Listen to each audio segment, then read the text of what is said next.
আপনি কি একটা ওই কমিউনিস্ট লীগ বলে কোনো হোয়াটসঅ্যাপ গ্রুপ খুলেছেন নাকি?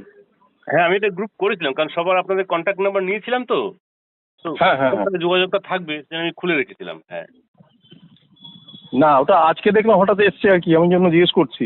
হ্যাঁ, না আজকে ওই আমাদের রতিন বাবুর সাথে কথা হচ্ছিল। হুম হুম বললো যে আপনি পরে যোগাযোগ করেননি সবার সাথে, একদিনই শুধু গেলেন। তো হুম আমিও কলকাতায় ছিলাম না, মাস তিনেক এদিক সেদিক আমার যাওয়া আসা ছিল।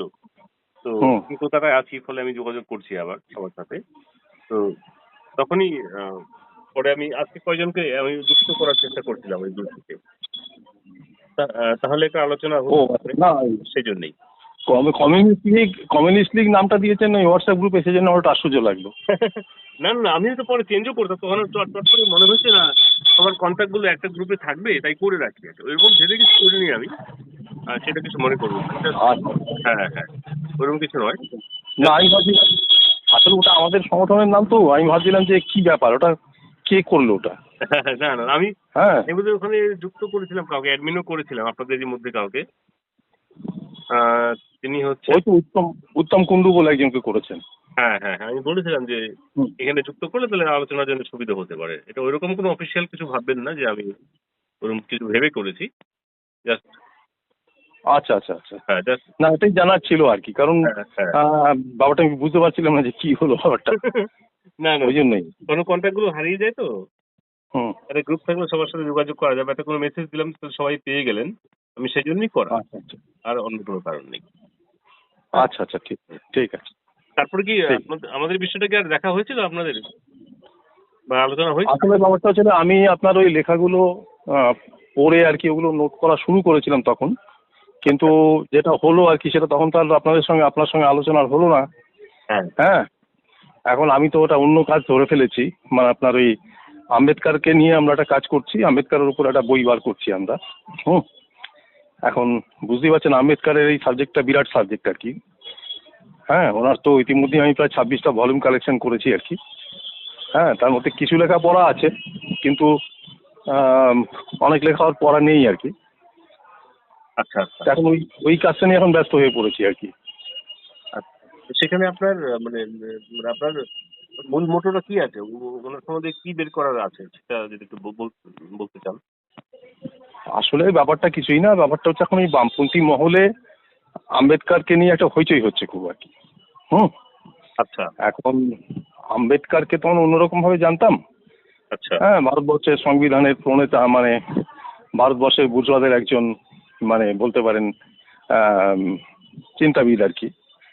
হ্যাঁ, আর ব্রিটিশরা যতদিন ক্ষমতায় ছিল ততদিন তো আম্বেদকারের ভূমিকা খুব ভালো ছিল না। হ্যাঁ, হ্যাঁ অথচ এরকম একজন ব্যক্তিকে নিয়ে ইদানিং বামপন্থী মহলে, এবং শুধু যে সিপিআই সিপিএম তা নয়, এমনকি নকশালপন্থীরাও আর কি একে নিয়ে খুব হই হই শুরু করেছে।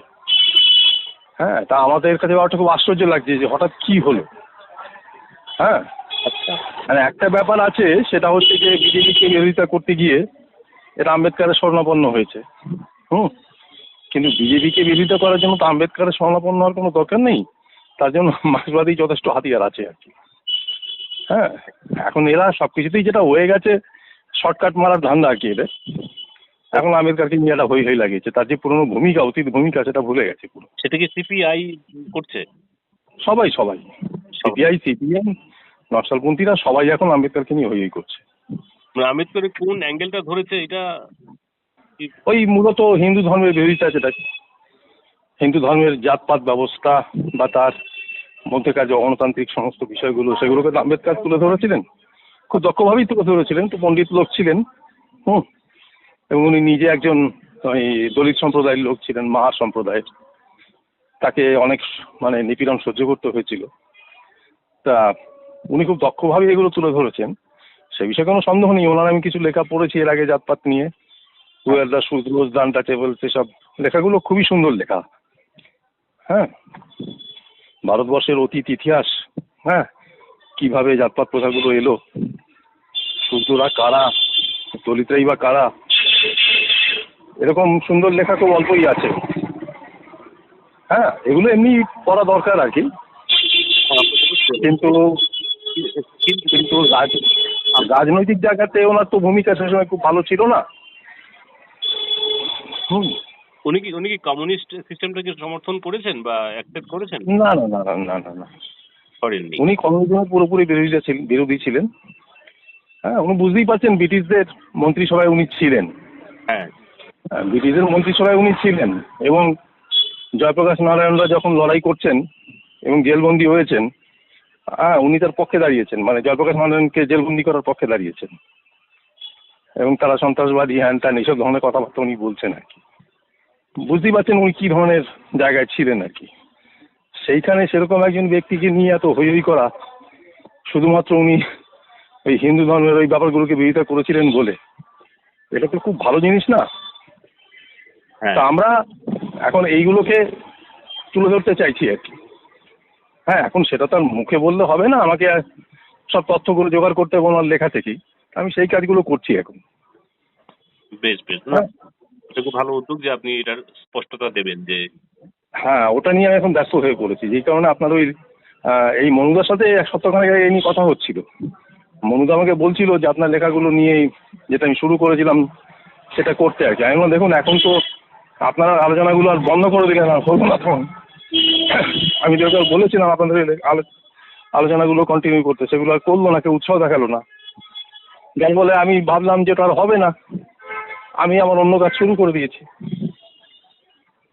না না, বেশ বেশ, আপনি এটাই হয়েছে সমস্যা। করুন, সেটাও কাজেরই বিষয়, হুম। কাজেরই অঙ্গ। আর আম্বেদকর যে শেষে বুদ্ধিজমকে গ্রহণ করেছেন সে বিষয়ে আপনার কিছু যদি একটু কথা বলেন। আম্বেদকর কি করেছেন, কি বললেন? যে বুদ্ধিজমকে গ্রহণ করেছিলেন শেষে। হ্যাঁ, না না, আমরা তো এটাকে আদৌ সমর্থন করি না, কারণ আমরা তো কোনো ধর্মে বিশ্বাস করি না। হ্যাঁ, প্রথম কথা, আমরা কোনো ধর্মে বিশ্বাস করি না। আর বৌদ্ধ ধর্মে একটা সময় নিশ্চয়ই তার পজিটিভ অনেকগুলো দিক ছিল। হুম। কিন্তু আহ, পরবর্তীকালে তো ভারতবর্ষের যারা শাসক তারা তো বৌদ্ধ ধর্মটাকে গ্রহণ করেছিল এবং বৌদ্ধ ধর্মটাকে তারা সাধারণ মানুষের বিরুদ্ধেই ব্যবহার করেছিল। আর বৌদ্ধ ধর্মেও তো অনেক কিছু আছে যেগুলো গ্রহণযোগ্য নয়। হ্যাঁ, আর বুদ্ধ নিজেও তো আপোস করেছিলেন একটা সময়।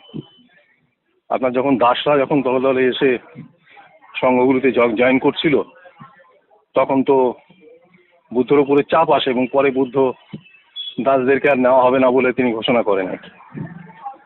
তো এইসব তো কাণ্ড হয়েছিল সে সময়।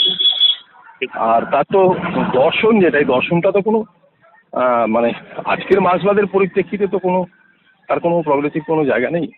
কাজেই সেটাকে তো মানার কোনো প্রশ্নই আসে না। ভারতবর্ষের জাতপাত ব্যবস্থা, হ্যাঁ, ওটা একটা বৌদ্ধ ধর্মের মধ্যে বৌদ্ধ ধর্ম গ্রহণ করলেই সেটা মিটে যাবে, যেহেতু বৌদ্ধ ধর্মে জাতপাত নেই।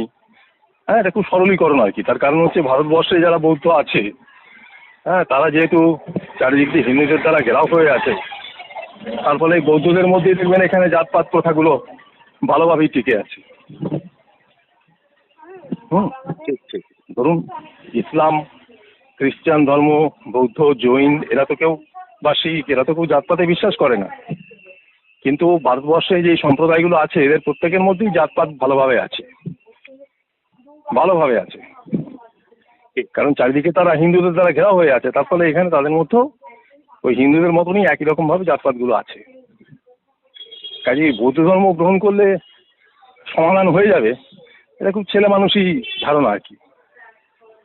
হ্যাঁ, খুবই ছেলে মানুষই ধারণা, এবং উনি সেটা করেছেন আর কি, যেটাকে আমরা আদৌ সঠিক বলে মনে করি না।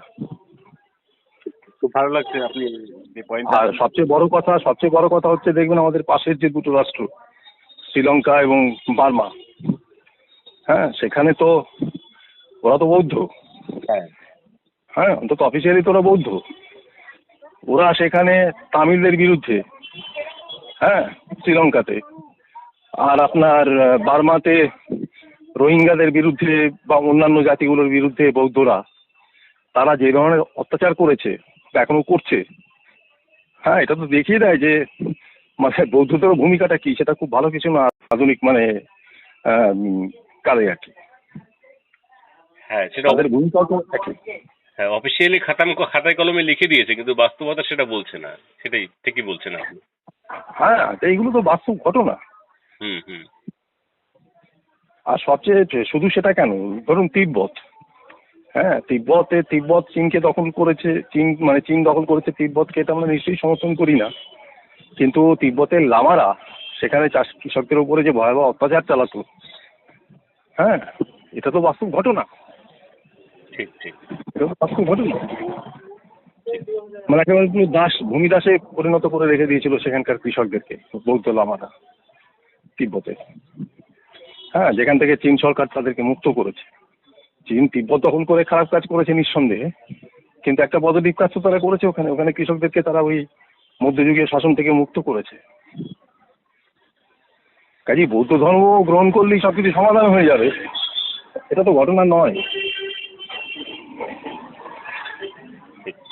আর আম্বেদকর যে ভারতের এই সংবিধান বিষয়েও তো উনি কিছু কিছু বলেছেন, সেগুলো রয়েছে যে সংবিধানটাও মানে মানুষ যদি ঠিকঠাক না হয় কার্যকরী হবে না, এরকম কিছু কথাও বলেছেন। সংবিধান বিষয়ে আপনার নিশ্চয়ই থাকবে সেখানে। এটা তো একটা বুর্জোয়া সংবিধান, যেখানে ব্যক্তিগত মালিকানাকে পবিত্র পবিত্র বলা হয়েছে। আর আমরা ব্যক্তিগত মালিকানায় বিশ্বাস করি না, আমরা ব্যক্তিগত মালিকানা উচ্ছেদের পক্ষে। হ্যাঁ, এবং সেখানে এই ব্যক্তিগত মালিকানা, হ্যাঁ, তার পরিণতিটা কি হয়ে যাচ্ছে স্বাধীনতার ৭৫ বছর পরে। আম্বানি আদানি, হ্যাঁ, এদের হাতেই আজকে ভারতবর্ষের সমস্ত সম্পদ কনসেন্ট্রেটেড রয়েছে। কাজেই আম্বেদকরের সংবিধান একটা বুর্জোয়া সংবিধান, তার যা পরিণতি যা হওয়ার তাই হয়েছে। ঠিক ঠিক। সে তো একটা কোনো একটা ফর্মুলার তার রেজাল্ট অনুসারেই বোঝা যায়, তাই না, যে ফর্মুলাটা কেমন। হ্যাঁ হ্যাঁ, ব্যক্তিগত মালিকানা যারা মেনে নেবে, যারা পবিত্র বলে মেনে নেবে, তার আলটিমেট পরিণতি এটাই হবে ভারতবর্ষে যা হচ্ছে আর কি। কাজেই এই বিষয়গুলোকে তো আমাদের ব্যাখ্যা করতে হবে এবং তথ্য সহযোগে ব্যাখ্যা করতে হবে। সেই জন্য তো সময় আমাকে দিতেই হবে। এখন এই আম্বেদকরের ওই লেখাগুলো ওই জন্য পড়ছি। হ্যাঁ, এটা আমাদের সময়ও লাগবে। কারণ আম্বেদকর বুঝতেই পারছেন একটা বড় ব্যক্তিত্ব, তাকে তো আর ওই কিছু গালাগাল দিলে হবে না। হ্যাঁ, তার প্রত্যেকটা লেখা ধরে খুঁটিনাটি বিশ্লেষণ করতে হবে আর কি। নয়তো লোকে সে ফোন করবে কেন?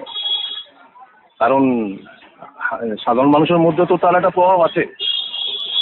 হ্যাঁ, আর যতটা না সাধারণ মানুষের মধ্যে প্রভাব আছে, তার থেকে বেশি ওই বামপন্থী লোকগুলো এখন ওই আম্বেদকর হই হই করে প্রভাবটাকে আরও বাড়িয়ে দিচ্ছে। সেটাকে ফাইট করতে গেলে আমাকেও তো সেরকম দক্ষভাবে সেটা করতে হবে। হ্যাঁ, কিন্তু তারা কি ভারতীয় সংবিধানকে খারিজ করছে? যারা দেখুন, মৌখিকভাবে তো কমিউনিস্ট সংবিধানকে তাদের মানা উচিত না।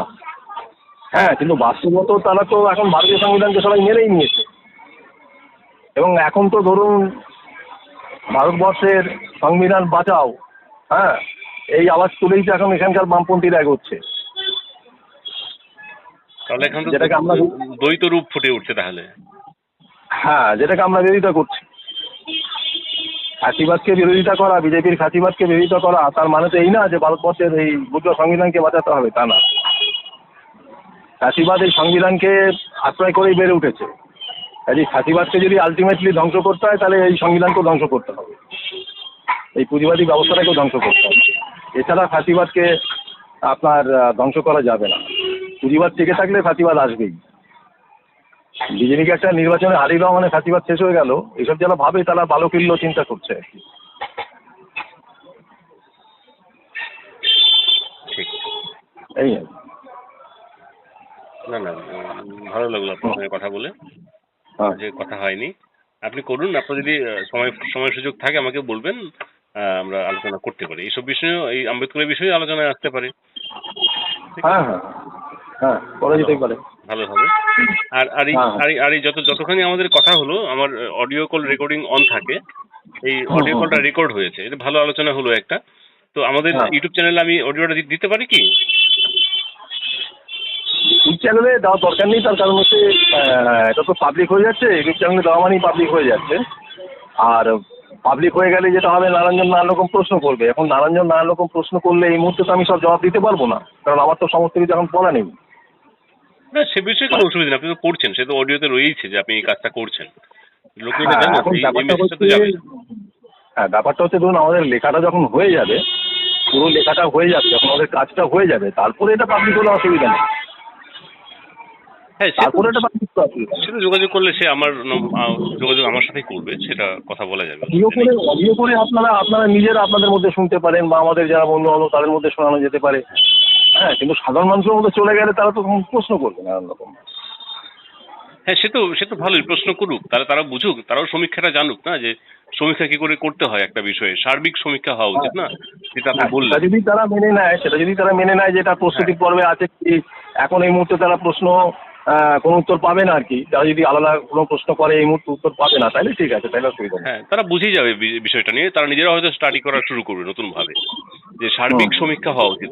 কমিউনিস্ট পার্টি যেমন একটা অ্যাঙ্গেলকে বলছে, আর একটা অ্যাঙ্গেলকে হুম, বলছে না, এটা তো ঠিক নয়, তাই না? হুম, তো সার্বিক হুম, অ্যাঙ্গেল নিয়েই বলুক, তাই না? তারপরে হ্যাঁ, হ্যাঁ, উন্মুক্ত সমীক্ষা হোক, তাই না? তারপরে সিদ্ধান্তে আসা হ্যাঁ, উচিত, হ্যাঁ, যেটা আপনি করছেন। খুব ভালো লাগলো আপনার সাথে কথা বলে, খুব ভালো লাগলো। হুম,